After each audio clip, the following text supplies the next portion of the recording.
Welcome to the Tech Egg. Don't get scrambled. Enjoy the video. You start by confirming the phone is unlocked and you know which focus is active. This matters because the icon only appears while a focus runs. Once ready, open Control Center by swiping down from the top right. You'll see the crescent moon or a focus tile. Tap and hold it to reveal the active modes.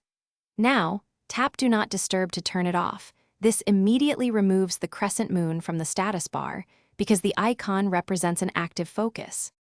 Once the visible focus is off, make sure it won't restart automatically.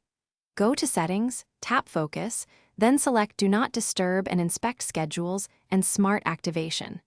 Turn off any schedules or automations that would re-enable DND at a time or location. Make sure Share Across Devices is disabled if other Apple devices keep reapplying the mode. Otherwise, the icon can return. Doing this prevents the crescent from coming back without your explicit action. Finish by checking the status bar. When Do Not Disturb is fully off and no automations are active, the crescent should be gone. If it still appears, force restart the iPhone. That clears transient UI glitches. Make sure iOS is updated because occasional bugs can leave old icons visible. If problems persist after reboot and update, temporarily toggle focus settings again or sign out of iCloud on one device to isolate a cross-device share issue, which often resolves stubborn icon persistence.